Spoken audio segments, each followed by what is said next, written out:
Good morning students. कल हमने आपको बताया था न्यूटन के लॉ ऑफ मोशन में एक बिंदुगामी बल बताया था और उसके न्यूमेरिकल्स कराए थे। आज का टॉपिक है बेटा घर्षण।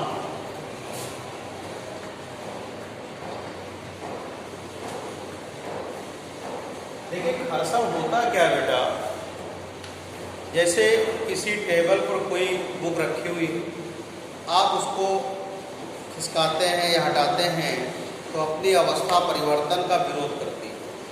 तो दो वस्तुओं के संपर्क तलों के मध्य एक प्रकार का बल कार्य करता है, उनके बीच में एक प्रकार के बॉन्ड बन जाते हैं जिससे एक बल उत्पन्न होता है जो कि उसकी अवस्था परिवर्तन का विरोध करता है। यही गुण घर्षण कहलाता है। बात समझ में आ गई? घर्षण क्या होता है?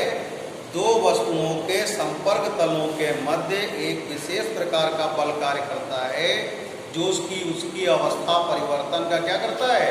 विरोध करता है। उसे हम क्या कहते हैं? घर्षण कहते हैं। क्या कहते हैं? घर्षण कहते हैं।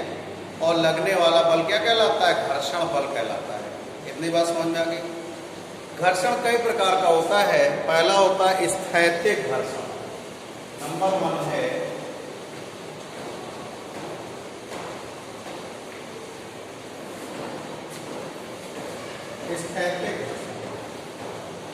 स्थैतिक घर्षण। क्या होता है? जब कोई वस्तु विरामावस्था में होती है तो विरामावस्था में उस पर लगने वाला घर्षण क्या कहलाता है? स्थैतिक घर्षण कहलाता है।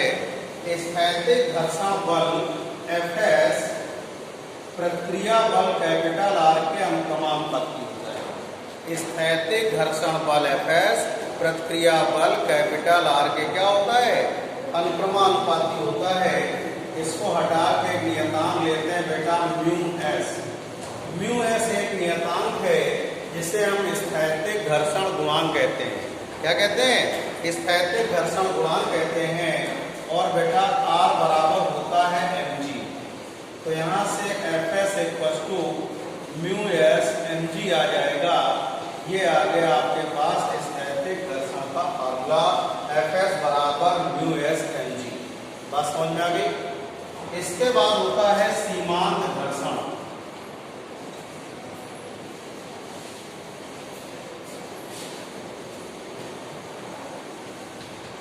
बेटा सीमांत घर्षण क्या होता है?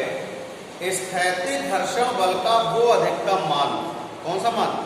स्थैतिक घर्षण बल का वो अधिकतम मान जिससे अधिक बल आरोपित करने पर वस्तु फिसलने की अवस्था में आ जाती है, उसे सीमांत घर्षण कहते हैं। स्थैतिक घर्षण बल का वो अधिकतम मान जिससे अधिक बल आरोपित करने पर वस्तु फिसलने की अवस्था में आ जाती है, उसे क्या कहते हैं? सीमांत घर्षण कहते हैं। क्या कहते हैं? सीमांत घर्षण कहते हैं।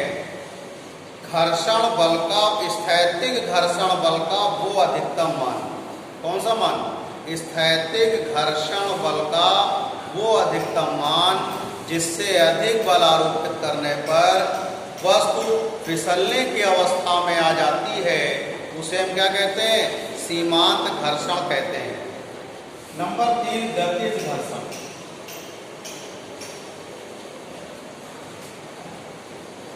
गतिज घर्षण क्या होता है? किसी वस्तु में गति की अवस्था में उत्पन्न घर्षण गतिज घर्षण कहलाता है। किसी वस्तु में गति की अवस्था में उत्पन्न घर्षण गतिज घर्षण कहलाता है।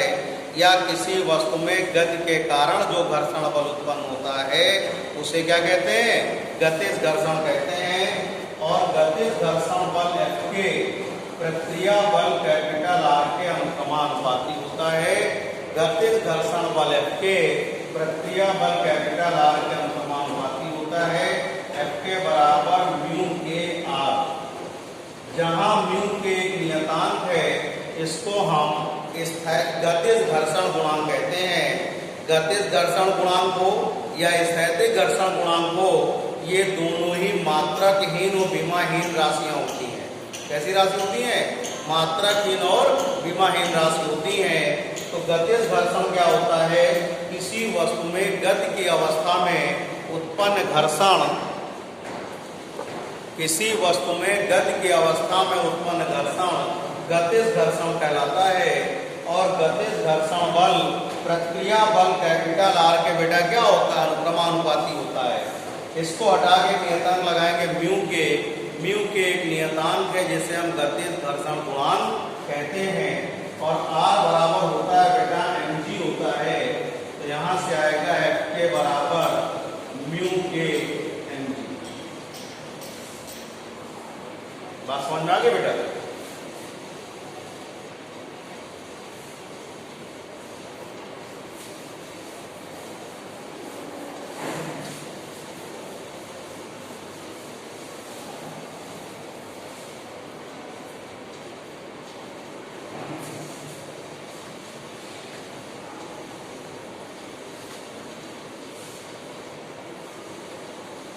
देखिए घर्षण कोण क्या होता है बेटा? घर्षण कोण क्या होता है?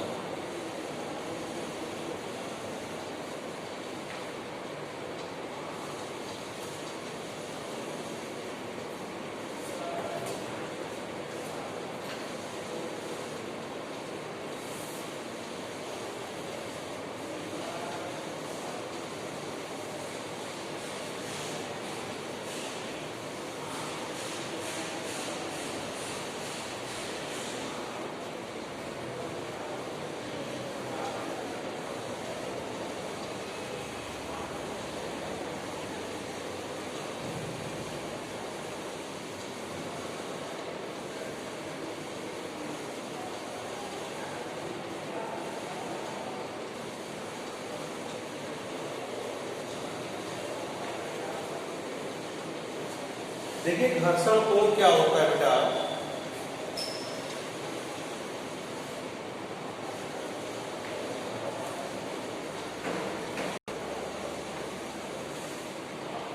देखिए बेटा घर्षण बल Fs और प्रतिक्रिया बल R, घर्षण बल Fs और प्रतिक्रिया बल R का परिणामी P प्रतिक्रिया बल के साथ जो कोण बनाता है उसे क्या कहते हैं? घर्षण कोण लैम्डा कहते हैं। फिर सुनिएगा कि घर्षण बल Fs और प्रतिक्रिया बल R का परिणामी P प्रतिक्रिया बल के साथ जो कोण बनाता है उसे घर्षण कोण लैम्डा कहते हैं। बात समझ आ गई कि नहीं? देखिए बेटा ये घर्षण बल है, ये प्रतिक्रिया बल है, इनका परिणामी P है।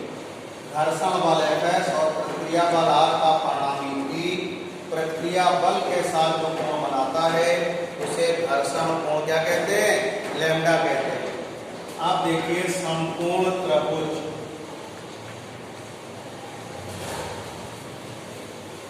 OAB में tan लैम्डा बराबर आएगा बेटा लंब बटे आधार। लंब बटे आधार, ये लंब है और ये क्या है? आधार है। तो आएगा AB अपॉन OA। देखिए ये भुजा इसके पैरेलल है तो इस भुजा का मान भी कितना होगा? Fs होगा। तो यह आएगा आपके पास tan लैम्डा बराबर Fs अपॉन R।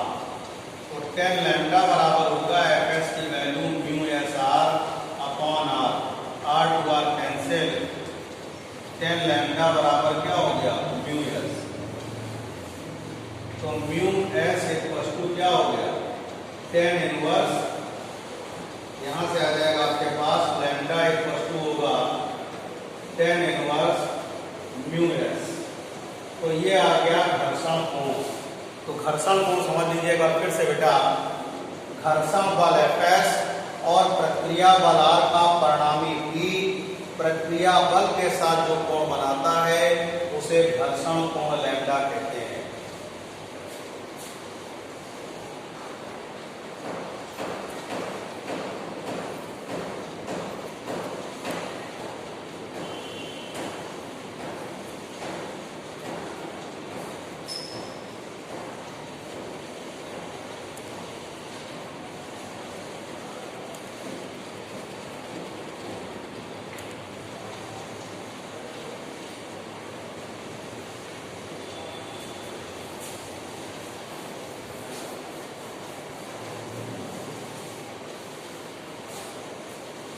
अब देखिए आनत तल पर पिंड की स्थिति, आनत तल यानी इंक्लाइंड प्लेन, क्षैतिज से किसी कोण पर किसी न्यून कोण पर झुका हुआ तल आनत तल कहलाता है। आनत तल क्या होता है? क्षैतिज से किसी कोण पर झुका हुआ तल क्या कहलाता है? आनत तल कहलाता है, यानी इंक्लाइंड प्लेन कहलाता है। तो आनत तल पर पिंड की स्थिति देखिएगा, आनत तल पर पिंड की स्थिति।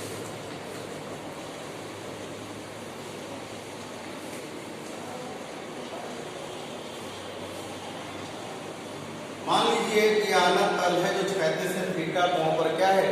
इंक्लाइंड है, यानी झुका हुआ है। इस पर ये एक m द्रव्यमान का पिंड रखा हुआ है, इसका भार mg नीचे की ओर कार्य करेगा। प्रक्रिया बल जो होता है बेटा, ये हमेशा पृष्ठ के अभिलंबवत कार्य करता है। प्रक्रिया बल हमेशा पृष्ठ के कहाँ कार्य करता है? अभिलंबवत कार्य करता है। तो ये हो गया बेटा आपके पास r, ये एंगल हो गया थीटा। घर्षण बल की स्थिति बेटा ये हो गई। इसके mg के यहाँ दो घटक कार्य करेंगे, एक क्षैतिज घटक mg cos थीटा और दूसरा ऊर्ध्वाधर घटक mg sin थीटा।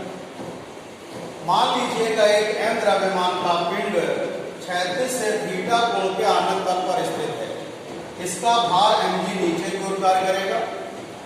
प्रक्रिया बल सदैव पृष्ठ के अभिलंबवत कार्य करता है।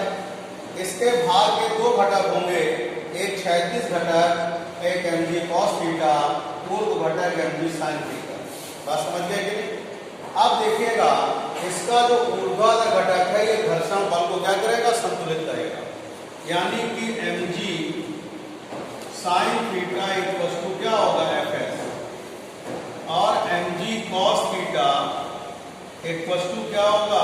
आपका r होगा। अब समीकरण नंबर 1 में समीकरण नंबर 2 क्या करेंगे? आप हाथ दे देंगे। क्या करेंगे बेटा? समीकरण नंबर 1 में समीकरण नंबर 2 क्या करेंगे? हाथ दे देंगे। तो mg sin theta upon mg cos theta fs upon r, mg to mg cancel, ये आ गया tan थीटा बराबर mu s r upon r। तो r से r कैंसिल हो गया, तो आपके पास आ गया tan थीटा बराबर क्या हो गया बेटा? Mu s। तो ये था आनत तल पर किसी पिंड की स्थिति। क्या थी? आनत तल पर किसी पिंड की स्थिति।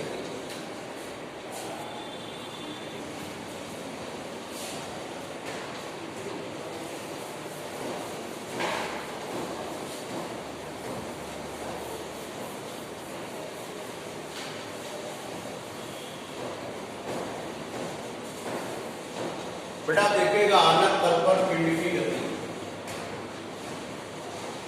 आनत तल पर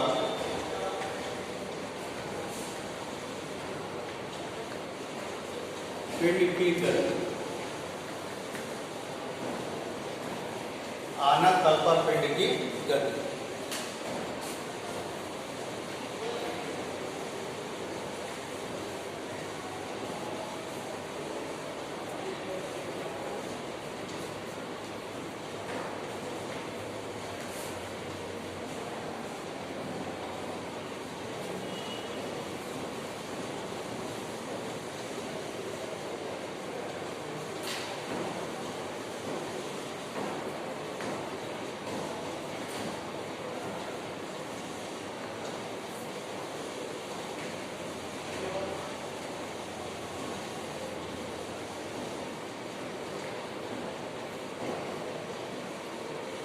मान लीजिएगा एक m द्रव्यमान का एक पिंड क्षैतिज से थीटा कोण के आनत तल पर स्थित है, इसका भार mg सदैव नीचे की ओर कार्य करेगा।